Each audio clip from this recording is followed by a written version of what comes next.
जी बताइए। आज जगत गुरु संत रामपाल जी महाराज ने जो एक मिशन छेड़ा हुआ है और ये जो समागम 3 दिन का होता है, इसके शुभ अवसर पर मुझे सतलोक आश्रम के इस भव्य प्रांगण में, इस पावन पवित्र भूमि धनाड़ा गांव में सभी श्रद्धालुओं के साथ शामिल होने का अवसर आज मिल रहा है।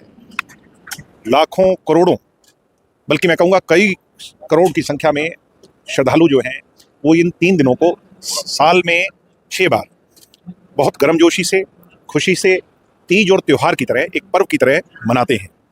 ये मिशन जहाँ संत कबीर जी का जो मिशन है उसको आगे बढ़ा रहा है, उसके साथ साथ समाज आज कलयुग के अंदर उसकी जो अलग अलग अंग हैं उसमें सुधार कैसे किया जाए, सामाजिक दृष्टि से भी, धार्मिक दृष्टि से भी, राजनीतिक दृष्टि से भी, और जो लोगों की जनमानस की मुसीबतें हैं उनको देखो, परमात्मा ही दिशा देता है।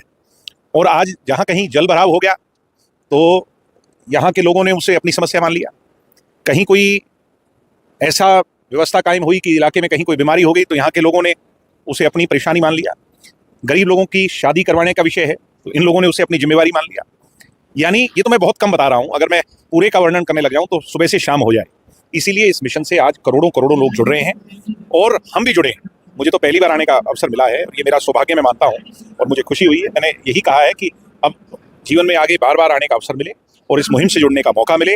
और मेरी तहे दिल से शुभकामनाएं सारे प्रबंधक, जब तक, क्योंकि हमारे संत महाराज अभी हमारे बीच में शारीरिक तौर पर नहीं है तो पीछे उनके अनुयायियों ने उन्हीं का रूप लेकर के काम कर शुरू कर रखा है। तो जब तक वो दोबारा इस मुहिम को बाहर आकर के छेड़ेंगे तो तब तक इसको बहुत अच्छी तरह चलाइए और शुभकामनाएं।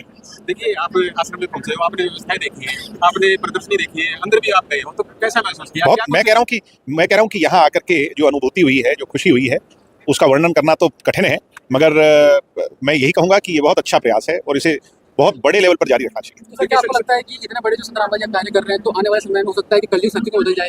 निश्चित तौर पर ये जो सोच है, देखो, सोच को तब्दीली के लिए किसी महापुरुष को धरती पर जन्म लेना होता है और वो हम उस दिशा में इसको आगे होता हुआ देख रहे हैं। देखिए, अनेक इलाकों में बाढ़ का पानी आ गया था। संत रामपाल, अरे इसकी तो चर्चा पूरे हरियाणा में है, गांव-गांव में चर्चा है, सिर्फ बाढ़ के पानी की नहीं। कहीं लोगों की कोई मुसीबत है तो ये लोग उसको अपनी मान लेते हैं, तो इससे बड़ी क्या बात है। जी सर, धन्यवाद। Thank you.